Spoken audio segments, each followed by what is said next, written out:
আসসালামু আলাইকুম সবাইকে। এসএসসি 26-এর শিক্ষার্থীরা এবং পরবর্তীতে যারা দেখবা এসএসসি পরীক্ষার্থী আছো, তোমাদের পরীক্ষা খুবই কাছে। তাই তোমাদের তানভীর ভাইয়া নিয়ে আসলো রচনার জন্য একটা সাজেশন ভিডিও। এই ভিডিওতে আমরা দেখব যে কোন রচনাগুলো গুরুত্বপূর্ণ। রচনার সাজেশন তোমাদের অনেক কথাবার্তার পরে এটা আমি রেডি করছি অনেক কষ্ট করে, ঠিক আছে। আর রচনায় কিভাবে হচ্ছে ভালো করা যায়, রচনায় ভালো করার টেকনিকটা সম্পর্কে আমরা জানবো, ঠিক আছে। প্রথম যে কথা, বইয়ের বাইরে থেকে রচনা ইনশাআল্লাহ আসবে না। তোমরা যদি বিগত বছরের প্রশ্নগুলো খেয়াল করে দেখো, দেখবা সব রচনা তোমাদের বইয়ের ভিতরে যেই রচনাগুলো দেওয়া আছে সেখান থেকে আসতেছে। এর বাইরে কিন্তু কোনো রচনা আসে না। এটা একদম তোমরা সন্দেহ ছাড়া বা কোনো ধরনের কনফিউশন ছাড়া হচ্ছে তোমরা বইয়ের রচনাগুলো পড়তে পারো। প্রথম কথা হচ্ছে, বইয়ের রচনা অনেক বেশি নাই। 20 মার্কের জন্য এতগুলো রচনা পড়া কি অর্থিট? দেখো, এতটুকু তো পড়তেই হবে। যদি সবগুলা পড়তে পারো আলহামদুলিল্লাহ ভালো, কিন্তু তার ভিতরে হচ্ছে আমাদের কিছু কথা আছে। বিগত 3 বছরের প্রশ্ন অ্যানালাইসিস করে আমি যা দেখলাম যে আসলে এখানে 2023টা আমি আর আনি নাই, কারণ দেখলাম 24-25-এ যা প্রশ্ন এসেছে তাই হচ্ছে 23-এ এসেছে। 23-এ আলাদা করে তেমন কিছু আসেনি, নতুন কিছু আসেনি, ঠিক আছে। তো আমরা ধরো এই জায়গাতে 2024 আর 25-এর সালগুলা দেখো দেওয়া আছে, হলুদ কালারে 25 আর সবুজ কালারে হচ্ছে 24, মানে কোন সালে কতবার করে কোন রচনাটা আসছে। তো এইটার দিকে তোমরা যদি তাকাও, দেখো কিছু রচনা আবার আমি এই সাইডে লিখতেও পারি না, ওই পাশে চলে গিয়েছে। তোমরা মোটামুটি বুঝবা যে হচ্ছে কোনগুলা বেশি আসে কোনগুলা কম আসে। দেখো তোমরা এখানে খেয়াল করে যে বাংলাদেশের পর্যটন শিল্প, এটা কিন্তু ধরো মাত্র 2বার আমরা বোর্ডে আসছে দেখতেছি।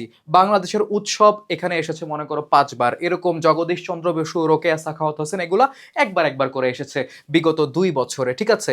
লঞ্চ ভ্রমণ, একটি ঝড়ের রাত, এগুলো এখন পর্যন্ত আসেনি বিগত 3 বছরে। কৃষি উদ্যোক্তা বলো, ঠিক আছে, ভাষা আন্দোলন বলো, বাংলাদেশের মুক্তিযুদ্ধ বলো, এটা 2-3বার করে এসেছে। একটা ইম্পর্টেন্ট জায়গায় আমরা এসে থামবো, সেটা হচ্ছে সময়ানুবর্তিতা। এটা অনেকবার এসেছে, তোমরা তাকাও। দেখো 2025 সালে 1 2 3 4 5 6 6টা বোর্ডে সময়ানুবর্তিতা এসেছে, আর 2024 সালে 3টা বোর্ডে এসেছে। ওকে, আবার ক্রিকেট এবং ফুটবল এখন পর্যন্ত হচ্ছে বিগত 3 বছর আমরা দেখিনি। আর কৃষিকাজে বিজ্ঞান, ঠিক আছে, কৃষিকাজে বিজ্ঞানের তো মনে করো লিস্টের বাইরে চলে গেছে। এতবার হচ্ছে এটা আসছে, 25-এ আসছে কতবার দেখো, 24-এ আসছে কতবার দেখো, ওই পাশে আমার লিখতে হয়েছে। ওকে, তো মাদকাসক্তি গুরুত্বপূর্ণ, অনেকবার এসেছে দেখতে পাচ্ছ। বাংলাদেশের প্রাকৃতিক দুর্যোগ, এটা অনেকবার এসেছে। তোমরা সালটা এটা দেখলে তোমাদের একটা ভরসা জাগে যে আসলে কোনটা কতবার করে এসেছে, এটা যদি একটু দেখতে পারতাম। সময় স্বল্পতার জন্য তোমরা দেখতে পারো না। ওকে, তো বিশ্বকোষ এখনো আসেনি বিগত 3 বছরে। অদম্য অগ্রযাত্রায় বাংলাদেশ মাত্র 2বার করে এসেছে। এখন মোটামুটি তোমরা বুঝতে পারতেছো যে কোন রচনাগুলা বেশি আসে, কোন রচনাগুলা হচ্ছে কম আসে। এখন সাজেশন আমি যখন তোমাদেরকে দিব, সাজেশন মানে কি, এটা আমার মতামত। আমার কাছে মনে হয় এটা ইম্পর্টেন্ট, এটা কম ইম্পর্টেন্ট। আর এই জায়গাতে তো মনে করো যে আমরা তথ্য যা দেখতেছি যে কোনটা কতবার আসছে, এটা চোখের সামনেই দেখতে পাচ্ছি। এছাড়া মতামতের উপর ডিপেন্ড করে শুধুমাত্র যেগুলা বেশি আসছে সেগুলাই বারবার আসবে এটা কিন্তু বলা যায় না, ঠিক আছে। তো আমাদের দেখতে হবে যে কোনটা এসেছে, আসার সম্ভাবনা বেশি, বেশিবার এসেছে তাই আমরা বলবো যে এটা আসতে পারে। আর কিছু আছে যেগুলা কম কম এসেছে, কিন্তু একেবারেই যে আমাদের বাদ দিলে চলবে তা কিন্তু নয়। তো প্রথম কথা, রচনা সবগুলো একবার চোখ বুলিয়ে যেতে পারো। তাও তোমাদের রিভিশনের স্বার্থে যদি আমি তোমাদেরকে এই জায়গাতে বলে দেই যে কোনটা আমার কাছে হচ্ছে বেশি ইম্পর্টেন্ট মনে হয়। দেখো এই জায়গাতে কৃষিকাজে বিজ্ঞান, কৃষিকাজে বিজ্ঞান এটাকে হচ্ছে আমি 5 স্টার দিব, ঠিক আছে, স্টার আমি আর রাখলাম না। কৃষিকাজে বিজ্ঞান এটাকে 5 স্টার দিব, এটা খুবই ইম্পর্টেন্ট। দেখো তুমি যদি মনে করো কৃষিকাজে বিজ্ঞানটা পড়ো, তাইলে দেখবা হচ্ছে কি তোমার কমন পাওয়ার সম্ভাবনা একটু বেশি থাকে, ঠিক আছে। কৃষিকাজে বিজ্ঞান, মাদকাসক্তি এবং এর প্রতিকার, এটাকেও হচ্ছে আমি 5 স্টার দিব, ঠিক আছে। আর এছাড়া তোমার মনে করো বাংলাদেশের প্রাকৃতিক দুর্যোগ, 5 স্টার দিব, কারণ কি এটা অনেকবার এসেছে, অন্যগুলোর থেকে কম এসেছে কিন্তু এসেছে। তারপরে দেখো সময়ানুবর্তিতা তো খুবই গুরুত্বপূর্ণ, ঠিক আছে। দেখা যেতে পারে যে তুমি মাদকাসক্তি আর সময়ানুবর্তিতা যদি তোমার পড়ে যাও ভালো মতো, দেখা গেল তোমার কপাল ভালো, দুইটাই চলে আসছে, হতে পারে। এখন এটা না সম্পূর্ণ হচ্ছে মানে আমরা কখনোই মানে প্রেডিক্ট করতে পারবো না, অনুমান করতে পারবো না যে এটাই আসবে এটাই আসবে না। আমরা জাস্ট আমাদের ইম্পর্টেন্স গুলো দেখতে পারি, ঠিক আছে। তারপরে দেখো এই জায়গাতে যা আছে উপরে, এর ভিতরে হচ্ছে বাংলাদেশের উৎসব, এটা বেশি বেশি এসেছে, এটাকে আমরা দিব হচ্ছে 4 স্টার, মানে হচ্ছে এটার গুরুত্ব একটু কম, এটা কম এসেছে তাই। ওকে, তারপরে ধরো এই জায়গাতে আর বাদ বাকি আমরা যা দেখতে পাচ্ছি, অদম্য অগ্রযাত্রায় বাংলাদেশ থেকে শুরু করে হচ্ছে এই জায়গাতে বাংলাদেশের পর্যটন শিল্প, জগদীশ চন্দ্র বসু, রোকেয়া সাখাওয়াত হোসেন, ঠিক আছে, এগুলা মোটামুটি ইম্পর্টেন্ট, এগুলো একবার দুইবার তিনবার করে যেহেতু এসেছে সেজন্য। এখন এইবার আমরা এই কয়েকটা বাদে এই যে চারটা রচনা যে আমরা এই জায়গা থেকে দেখলাম, ঠিক আছে, এই চারটা রচনা যে আমরা এই জায়গা থেকে পয়েন্ট আউট করলাম, সেটা কি এই জায়গাতে আমাদের বাংলাদেশের প্রাকৃতিক দুর্যোগ আছে, মাদকাসক্তি এবং প্রতিকার আছে, কৃষিকাজে বিজ্ঞান আছে এবং সময়ানুবর্তিতা আছে। আমরা এগুলা বেশ ভালো করে পড়বো, ঠিক আছে, এগুলা কমন, এগুলা বেশ ভালো করে পড়বে, এগুলা থেকে কমন পাওয়ার সম্ভাবনা বেশি থাকে। কিন্তু কিছু রচনা যেগুলো হচ্ছে একদমই বাদ দিয়ে দেওয়া উচিত না, যেগুলো হচ্ছে অলরেডি একবার করে আসছে, একবার দুইবার করে আসছে, যেমন হচ্ছে কৃষি উদ্যোক্তা দুইবার এসেছে, ভাষা আন্দোলন দুইবার এসেছে, বাংলাদেশের মুক্তিযুদ্ধ দুইবার এসেছে। এগুলো কিন্তু খুবই সহজ, তোমার অনেক কিছু মনে রাখার দরকার নাই, তুমি একটু একটু করে হচ্ছে রিডিং দিয়ে যাও। তারপর বাংলাদেশের পর্যটন শিল্প বাদ দেওয়া উচিত নয়, একটু হলেও পড়ে যাওয়া উচিত। বাংলাদেশের উৎসব, এগুলা তোমরা বানিয়ে লিখতে গিয়ে অত ভালো মতো লিখতে পারো না, এগুলা হচ্ছে তোমাদের দেখে যাওয়া উচিত। জগদীশ চন্দ্র বসু, রোকেয়া সাখাওয়াত হোসেন, এটা আমি কেন পয়েন্ট আউট করতেছি না, কারণ হচ্ছে এগুলো একবার করে আসছে। কোনো কোনো বোর্ডের কখনো পরীক্ষকদের মনে হয় যে একটু মানে তোমার আনকমন কিছু দিবে, তারা দেয়, বাট এটা পড়েই যাবা, এটা আসবে, এটা আমি বলবো না, ঠিক আছে। তারপরে ধরো এই জায়গাতে আর কি আছে, এই জায়গাতে আছে হচ্ছে তোমার নিচের দিকে যদি আমরা যাই তাহলে দেখো এখানে হচ্ছে তোমার অদম্য অগ্রযাত্রায় বাংলাদেশ, এটা কয়বার এসেছে, এটা দুইবার এসেছে। এখন এইবার এক্সট্রা করে মানে আমি যেগুলাকে স্টার দিয়েছে সেগুলো গুরুত্বপূর্ণ, যেগুলাকে অ্যারো দিলাম সেগুলো দেখে যাবা। কয়েকটা রচনা তোমাকে একটু খেয়াল রাখতে হবে, এগুলা কিন্তু হুট করে চলে আসতে পারে, যেমন বাংলাদেশের ফুটবল, ঠিক আছে, বাংলাদেশের ফুটবল, কারণ কি রিসেন্টলি হচ্ছে কি বাংলাদেশের অনূর্ধ্ব 20 টিম, অনূর্ধ্ব 20 ফুটবল টিম হচ্ছে কি সাফ চ্যাম্পিয়নশিপ জয় করেছে। তো এই জন্য হচ্ছে আমার কাছে মনে হইলো যে ফুটবলটা এখন রিসেন্টলি কিছু একটা হয়েছে রেলিভেন্ট, প্রাসঙ্গিক, এটা চলে আসতে পারে, যেটা একবারও আসেনি। এরকম কিন্তু হয় যে কখনো আসেনি, প্রথমবার চলে আসছো, যেমন দেখো এই যে রোকেয়া সাখাওয়াত হোসেন একবার করে আসছে বিগত 3 বছরে। তো বাংলাদেশের ফুটবলটা হচ্ছে ইম্পর্টেন্ট। তারপরে ধরো এই জায়গাতে কিছু তোমার মানে আজব আজব জিনিসপত্র আছে, সেগুলো তোমরা একটু খেয়াল করে দেখবা, যেগুলো এক দুইবার করে আসছে। বিশেষ করে হচ্ছে আমাদের সিলেট বোর্ডে যারা আছো, সিলেট বোর্ডের এই মানে টেন্ডেন্সি আছে উল্টাপাল্টা কোশ্চেন মাঝে মধ্যে হচ্ছে করে দেয়। তো আমরা এক্সট্রা করে হচ্ছে এই বাংলাদেশের ফুটবল এই টপিকটা মানে এই তোমার হচ্ছে রচনাটা একটু খেয়াল করে যাবো। আর ক্রিকেট বাংলাদেশ, ধরো তুমি কোনো কিছু পারো না, তিনটার একটাও কমন পড়ে নাই, ক্রিকেট আসছে, এটা কি তোমার অনেক কিছু পড়ে লিখতে হবে? না, তুমি অলরেডি অনেক কিছু জানো, ঠিক আছে। পরীক্ষার আগে পড়ে লিখলেই যে নাম্বার পাওয়া যায় এরকম না, ঠিক আছে, একদম ওরকম সিচুয়েশনে তুমি কিছু একটা জানো, তোমাকে লিখে দেওয়া লাগবে, পরীক্ষার খাতা খালি রাখলে হচ্ছে চলবে না। তো আমরা মোটামুটি হচ্ছে এই জায়গাতে যা দেখলাম এর মধ্যে আমি জাস্ট বললাম যে স্টার্ট দেওয়াগুলো বেশি ইম্পর্টেন্ট, বাকি যেগুলো অ্যারো দিয়ে দিছি সেগুলো তোমরা পড়ে যাবা, দেখে যাবা। এবং বাংলাদেশের ফুটবল এটা যেহেতু বিগত 3 বছর একবারও আসেনি, আমার কাছে মনে হচ্ছে এইটা হয়তো ইম্পর্টেন্ট চলে আসতে পারে। তো দেখো এখন আমরা পরবর্তীতে যাই, রচনায় কিভাবে ভালো করতে হবে। খেয়াল করে দেখো, সাইজ নাকি টাইম ইম্পর্টেন্ট, কোনটা ইম্পর্টেন্ট, কতটুকু লিখলাম নাকি হচ্ছে কতটুকু কোয়ালিটিফুল ভাবে লিখলাম। দেখো এই জায়গার কোশ্চেন আর অ্যান্সার একটাই, তোমরা যখন লিখতে যাও তখন তোমাদের কাছে মনে হয় কি যে ভাইয়া আমি আসলে কয় পেজ লিখলে নাম্বার পাবো। দেখো এরকম কোনো কথা নাই যে 20 পেজ লিখলে তুমি নাম্বার পাবা, 30 পেজ লিখলে তুমি নাম্বার পাবা। তুমি 40-50 পেজ লিখেও নাম্বার না পেতে পারো যদি তোমার রচনার ভিতরে কয়েকটা জিনিস না থাকে। প্রথমত তুমি কত পেজ লিখবে এটা ভুলে যাও, তুমি নর্মাল যেই স্পিডে হচ্ছে লেখো সেই স্পিডে লিখে যাবা, তুমি চিন্তা করে করে লিখে যাবা। তুমি মনে রাখবা যে তোমার জন্য সময় আছে 50 মিনিট থেকে 60 মিনিট, ঠিক আছে, কতক্ষণ সময় আছে সাইডে লিখে, এখানে হচ্ছে কালি আসতেছে না, এটা হচ্ছে তোমার 50 মিনিট থেকে 60 মিনিট তুমি রচনার জন্য রাখবা। কত? 50 মিনিট থেকে 60 মিনিট। এই 50 মিনিট থেকে 60 মিনিটের ভিতরে তুমি যতটুকু লিখতে চাও লিখতে পারো। তুমি রচনার জন্য এর থেকে বেশি সময় সচরাচর বাঁচাতে পারো না, অনেকে আছে 1 ঘন্টা 10 মিনিট থাকে রচনা লেখার জন্য। আরেকটা বিষয়, রচনা কখন লিখবো? একদম লাস্টে, রচনা কখনোই শুরুতে স্টার্ট করবা না, তাহলে এটা একদম বড় একটা বোকামি, বুঝছো। অনেক সময় দেখা যায় রচনা খুব কমন পড়ে গেছে, তুমি রচনা দিয়ে শুরু করো, এমন মনের মাধুরী মিশিয়ে লেখো যে রচনা লিখতে লিখতে তোমার দিন চলে যায়, এটা করলে হবে না। তোমার কিন্তু আরো আইটেম আছে, রচনায় 20 মার্ক, অন্যান্যগুলোতেও 10-10 করে কিন্তু নম্বর আছে, এটাও কিন্তু ইম্পর্টেন্ট, তোমাকে মাথায় রাখতে হবে। রচনা নিয়ে তোমাদের মাথায় টেনশন থাকে বেশি, তো আমি সময় রাখবো 50 থেকে 60 মিনিট। এই 50 থেকে 60 মিনিটের কম যাতে আমার সময় না থাকে রচনার জন্য, এইটা মাথায় রেখে তুমি হচ্ছে রচনাটা লেখা শুরু করবা, এরপরে ইনশাল্লাহ যতটুকু হয়। ওকে, 2 নাম্বার যে বিষয়টা সেটা তোমাদেরকে মনে রাখতে হবে, রচনা তুমি যত বড়ই লেখো ম্যাটার করে না, তোমার রচনার উপস্থাপনটা সুন্দর হতে হবে। তুমি কিভাবে তোমার লেখাটাকে উপস্থাপন করতেছো, মানে তোমার লেখাটা হাতের লেখা সুন্দর হবে না কুৎসিত হবে ডাজেন্ট ম্যাটার, তোমার লাইনগুলা স্ট্রেইট আছে কিনা, তুমি ওরকম প্যারা মেনটেন করে লিখছো কিনা। প্যারা তো বুঝো, মানে তুমি যদি প্যারাগ্রাফের মতো লিখে যাও, এক লাইনের পর আরেক লাইন সুন্দর হয় না, তুমি একটু প্যারা প্যারা করে লিখো, তুমি একটু পয়েন্ট করে লেখো, তুমি একটু নীল কালির ব্যবহার করো। ওকে, তো এই জিনিসপত্রগুলা কিন্তু ম্যাটার করে রচনার ভিতরে। মানে তুমি জাস্ট হচ্ছে লিখেই গেলা, পেজ গুনে গেলা, তাইলে কিন্তু হবে না। দেখো, সবার আগে কিন্তু আমাদের চোখে টিচার যখন তোমার খাতাটা খুলবে, সে তোমার খাতার দিকে হচ্ছে সবার আগে তাকাবে, মানে তার প্রথম মানে ইমপ্রেশনটা হচ্ছে তোমার খাতার দেখার পরে আসবে, বাকিটা কিন্তু সে পড়ে দেখবে। তো দেখেই যদি তার কাছে ভালো না লাগে, প্রেজেন্টেশনে যদি সুন্দর না হয়, তাহলে কিন্তু নম্বর পাবে না। দ্বিতীয় সবচেয়ে ইম্পর্টেন্ট যে বিষয়টা এই লাইনে, সেটা হচ্ছে পয়েন্ট। আমি তোমাদেরকে সবসময় বলি, রচনাতে ভালো নম্বর পাওয়ার খুব বড় একটা জায়গায় হচ্ছে তুমি পয়েন্ট সাব পয়েন্টগুলো কিভাবে বানাও।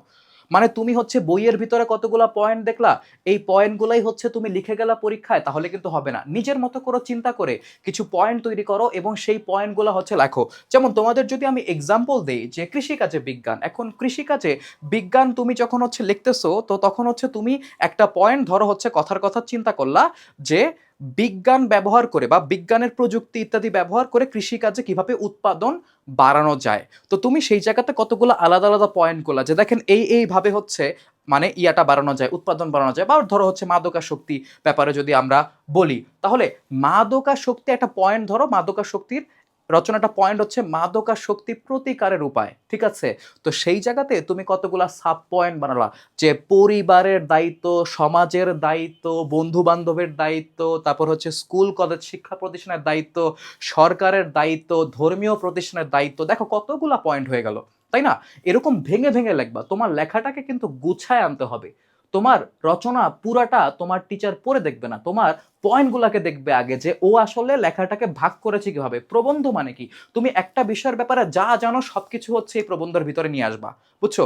পয়েন্ট মেক করা, নিজের মতো করে পয়েন্ট মেক করতে শিখো, ঠিক আছে। ভূমিকা এবং উপসংহার বাদে, ভূমিকা এবং উপসংহার তো লিখতেই হবে, এর বাদে মাঝখানে যা যা আসবে তুমি করো, পয়েন্ট করবা সুন্দর মতো। হচ্ছে কি করবা, দেখো এরকম ধরো হচ্ছে একটা পয়েন্ট লিখলা, ঠিক আছে, ধরো এই একটা পয়েন্ট লিখলা, যে এই একটা পয়েন্ট লিখলা, তারপর সেটার মনে করো এক নম্বরে আসবে এটা, ঠিক আছে। ধরো তুমি ইয়া দিয়ে লেখো, বাংলায় লেখো, ধরো এটার এক নাম্বার সাব পয়েন্ট লিখবা, ঠিক আছে। তারপরে দুই নাম্বারটার নাম লিখে সেটার ব্যাপারে লিখবা, তিন নাম্বারটা লিখে সেটার ব্যাপারে লিখবা। তুমি সাইজ নিজে নির্ধারণ করবা, তিন লাইন লিখবা, 4 লাইন লিখবা, 5 লাইন লিখবা, এটা ডিপেন্ড করে তুমি কি লিখতে চাচ্ছ, বুঝছো? এরকম ভাবে যখন তুমি লিখবা, তখন কিন্তু তোমার রচনার লেখাটা সুন্দর হয়। কিরকম, ধরো এখন এরকম করবা না যে ধরো এখানে লিখছো যে মনে করো যে এক নাম্বার তোমার পয়েন্টটার নাম হইতেছে কথার কথা যে মাদকাসক্তি প্রতিরোধের উপায়, হ্যাঁ, লিখে তুমি সুন্দর একটা দাগ দিছো নিচে, খুব ভালো। এরপর এই জায়গা থেকে লেখাটা শুরু করো না, তুমি হচ্ছে একটু গ্যাপ দাও, একটু গ্যাপ দিয়ে ধরো এই জায়গাতে তুমি লেখো যে পরিবারের দায়িত্ব, ঠিক আছে, পরিবারের ভূমিকা কি ভূমিকা আছে, এটা শেষ। তারপরে ওইটা শেষ হওয়ার পরে একটু গ্যাপ দিয়ে তুমি লেখো যে স্কুল বা বিদ্যা বিদ্যা প্রতিষ্ঠানের বা শিক্ষা প্রতিষ্ঠানের ভূমিকা। তো জিনিসটাকে প্রেজেন্ট করতে হবে সুন্দর হবে। পয়েন্ট এবং সাব পয়েন্ট বানাতে পারা খুবই গুরুত্বপূর্ণ, এগুলা পরীক্ষার হলে বানাতে পারবে না, এগুলা এখন পরীক্ষার আগে চিন্তা করে যাও কিভাবে বানাতে হবে, ঠিক আছে। কোটেশন অনেকে ব্যবহার করে, তোমরা দেখবে যে এরকম ইনভার্টেড কমা দিয়ে একটা লিখে তারপর হচ্ছে শেষ হলে তোমরা একটা কোটেশন দিয়ে দাও, তারপর লিখে দাও এটা কোন ব্যক্তি বলেছে। অনেকে হচ্ছে কবিতার লাইন রচনার শুরুতে আনে, হ্যাঁ সুন্দর জিনিস, কিন্তু প্রাসঙ্গিক হইতে হবে। উল্টা পাল্টা ধরো তোমার মন চাইলো এটা দিয়ে দিলা, হইলো না। তোমার রচনার সাথে জিনিসটা প্রাসঙ্গিক হতে হবে প্রথমত। ব্লু পেন ব্যবহার করার যে বিষয়টা 3 নাম্বার, এটা খুবই গুরুত্বপূর্ণ। কারণ কি জানো, তুমি রচনায় অনেক কিছু লিখবা, ধরো তুমি রচনার একটা অংশে খুবই গুরুত্বপূর্ণ কিছু তথ্য দিছো, ধরো তুমি নিউজ পেপার থেকে পাইছো বা উইকিপিডিয়া থেকে পাইছো বা যে কোনো জায়গা থেকে পাইছো। এখন টিচার তো মনে করো পৃষ্ঠা উল্টায় গেল, তার হাতে সময় কম, সে তো ওটা খেয়াল করবে না। কি করবা জানো, ধরো তুমি লিখছো যে এটা, ধরো কথার কথা 23.01%, কোন একটা জিনিস তুমি লিখছো যে এটার হার এত পার্সেন্ট, কথার কথা। তো এই 23.01% লেখাটাকে তুমি নীলকালি দিয়ে লেখো, লাইনের মাঝখানে, হ্যাঁ নীলকালি দিয়ে লেখো, ঠিক আছে। তাহলে টিচারের চোখে পড়বে যে ও আচ্ছা আচ্ছা, এখানে তো এক্সট্রা একটা তথ্য উপস্থাপন করছে, তাই না? তো নীলকালি ব্যবহার করতে হবে। তুমি পয়েন্টের নামগুলা নীলকালিতে লেখো। তুমি যদি কোনো মানে তোমার উক্তি বা হচ্ছে কোনো কবিতার লাইন দিয়ে শুরু করতে চাও, সেটা নীলকালি দিয়ে লেখো। তুমি তথ্য নীলকালি দিয়ে লেখো। তুমি যদি কোনো মানুষের নাম ওইখানে মেনশন করো, ঠিক আছে, যে তুই যে জিনিসটা তুমি জানো যে আসলে তোমার সহপাঠীরা সেটার ব্যাপারে যায় না, তুমিই জানো, তোমার মাথায় তথ্য আছে, তুমি ওই ব্যক্তির নামটা নীলকালি দিয়ে লেখো। এক্সট্রা কোনো তথ্য যদি উপস্থাপন করতে চাও, নীলকালি দিয়ে লেখো, যাতে যে খাতা দেখবে তার চোখে পড়ে। আরেকটা জিনিস যেটা তোমাকে অনেকেই বলবে না, বলবে বই পড়ে চলে যাও, না, তুমি যদি পারো কেন করবা না, তুমি যে রচনাটা পড়তেছো এই রচনায় ভালো নাম্বার আনার জন্য তুমি কিছু তথ্য উপস্থাপন করতে পারো, ঠিক আছে। কিছু চার্ট দেখবে এরকম টেবিল দেওয়া থাকে, ঠিক আছে, এগুলো কোথায় পাবা? চ্যাট জিপিটি আছে, ঠিক আছে, গুগল আছে, নিউজ পেপার আছে, তুমি যেখান থেকে পারো, বাট তোমার এটা অথেন্টিক হইতে হবে। ভুয়া হইলে কিন্তু চলবে না, অথেন্টিক জিনিস থাকা লাগবে। তো তুমি ধরো কোন একটা জিনিস, ধরো তোমার একটা টপিক যদি এই জায়গা থেকে আমি রচনার টপিক যদি দেখি, কি টপিক আছে, ধরো সিম্পলি একটা হচ্ছে আমরা দেই যে কৃষিকাজে বিজ্ঞান একটা টপিক, ঠিক আছে, এটা একটা রচনার টপিক। তো এই জায়গা থেকে তুমি দেখলা যে বিজ্ঞান বা বৈজ্ঞানিক প্রযুক্তি ব্যবহার করে কৃষি উৎপাদন কি পরিমাণ বৃদ্ধি পেয়েছে বিগত 10 বছরে, এটা একটা তথ্যচিত্র তুমি কোনো একটা জায়গা থেকে পেয়েছো। সোর্স থাকা লাগবে, সূত্র থাকা লাগবে, বুঝতে পারছো? তুমি সেটা তোমার পরীক্ষায় নিয়ে আসো, খাতার মধ্যে নিয়ে আসো, কোনো সমস্যা নাই, কোনো সমস্যা নাই। তুমি যদি টেবিল আঁকতে চাও, পেন্সিল দিয়ে টেবিল আঁকো, টিচাররা কলম দিয়ে টেবিল আঁকা পছন্দ করে না। টেবিল কি এখন জিজ্ঞেস করতে পারো, ভাই টেবিল জিনিসটা আবার কি? আরে বেটা, টেবিল মানে হইতেছে এই যে এটাই, যে এরকম এরকম যে ছক ছক করে যে আমরা উপস্থাপন করি সেইটা। ওকে, এটা পেন্সিল দিয়ে করো, বাকি লেখা কলম দিয়ে লেখো। টিচাররা কলম দিয়ে টেবিল করলে পছন্দ করে না, বুঝছো? আমি টিচার হলে আমার প্রবলেম ছিল না, বাট যে খাতা দেখবে তার প্রবলেম হতে পারে। তো এই যে চার্ট নিয়ে আসলা, টেবিল নিয়ে আসলা, বা তুমি নিউজ পেপারে দেখছো এরকম একটা গ্রাফ দেওয়া আছে, যে দেখছো না তোমরা, এই যে এরকম গ্রাফে যে তোমার মাত্রা দেওয়া থাকে বিভিন্ন, এটা এত পার্সেন্ট, এটা এত পার্সেন্ট, এটা এত পার্সেন্ট থাকে না? তোমার মন চাইছে, তোমার কাছে মনে হয়েছে এটা আমার লেখার সাথে বা আমার পড়া রচনার সাথে প্রাসঙ্গিক, নিয়ে আসো, নাম্বার বাড়বে ইনশাল্লাহ, টিচার পছন্দ করবে, কারণ অন্যরা এগুলা করে না, তুমি করো। তোমার যদি বেশি প্যারা মনে না হয় তুমি করো, কিন্তু এটার জন্য তোমাকে অবশ্যই সূত্র দিয়ে দিতে হবে, মানে তথ্য সূত্র, মানে এটা তুমি কোত্থেকে পেয়েছো? পেপারে পেয়েছো, পেপারের নাম দিয়ে দাও, ঠিক আছে, কোনো ওয়েবসাইট থেকে পেয়েছো, ওয়েবসাইটের নাম মেনশন করো, ঠিক আছে, বা অন্য কোনো বই থেকে দেখেছো, বইয়ের নাম মেনশন করো, টিচার যাতে বুঝে তুমি এটা ভুয়া বানায় লেখো নাই, বুঝছো? তো এরকম চার্ট টেবিল এগুলো কিন্তু রচনায় সেই নাম্বার আনে। ওকে, 4 নাম্বার দেখো, ভূমিকা এবং উপসংহার। সবসময় মনে রাখবা, স্টার্টিং ইজ অলওয়েজ ইম্পর্টেন্ট। তুমি কি দিয়ে শুরু করতেছো সেটা ইম্পর্টেন্ট। তুমি রচনার মাঝখানে কি লিখছো সেটা টিচার প্রথমে দেখবে না, টিচার প্রথমে দেখবে তুমি রচনার শুরুতে কি লিখেছো।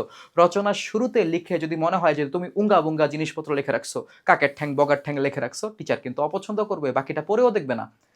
এটা কিন্তু খুবই ইম্পর্টেন্ট, স্টার্টিং ইম্পর্টেন্ট। তাই ভূমিকাটা সুন্দর করে শুরু করো, ঠিক আছে, ভূমিকা সুন্দর করে শুরু করো। বইয়ের ভূমিকা ভালো লাগে না, নিজে একটু ভাবো, ঠিক আছে, বা অন্যান্য নেট ইউজ করো, চিন্তা করো। তোমরা তো পড়াশোনায় এফোর্ট দিতে চাও না, দিলে কিন্তু পড়াশোনা অনেক ইজি, বুঝছো? আর উপসংহারের কথা কেন বলছি, স্টার্টিং এবং এন্ডিং দুইটাই ইম্পর্টেন্ট, স্টার্টিং বেশি ইম্পর্টেন্ট। অনেক সময় দেখা যায় টিচার তুমি শুরুতে আর লাস্টে কি লিখছো, উপসংহারে গিয়ে কি লিখছো এটা দেখে। ভূমিকা মানে কি, রচনার ব্যাপারে তুমি একটা ইন্ট্রোডাকশন দাও যে রচনাটা এইটা নিয়ে। এই যে মানে কৃষিকাজে বিজ্ঞান ব্লা ব্লা, আমরা দেখি কৃষিকাজ বাংলাদেশে এই বিজ্ঞান প্রযুক্তির ব্যবহার হচ্ছে বা হয় না, আমাদের কৃষিকাজ মানে কৃষি যে হচ্ছে খাতটা আছে এটা এগিয়ে যেতে পারে, এই প্রতিবন্ধকতা আছে, 4-5 লাইনে সুন্দর করে শেষ করে দাও। ভূমিকা মানে, ভূমিকা হচ্ছে পুরা রচনায় তুমি কি নিয়ে কথা বলবা সেটা একটা বেসিক আইডিয়া দেওয়া সুন্দর করে। আর উপসংহার হচ্ছে তুমি রচনায় এতক্ষণ ধরে যা আলোচনা করছো সেটা একটা সামারি, সুন্দর সামারি, বুঝছো? এই সামারিটা তোমার নিজের যোগ্যতায় নিজে চিন্তা করে দিতে হবে, নিজের ব্রেন ইউজ করে দিতে হবে, ঠিক আছে?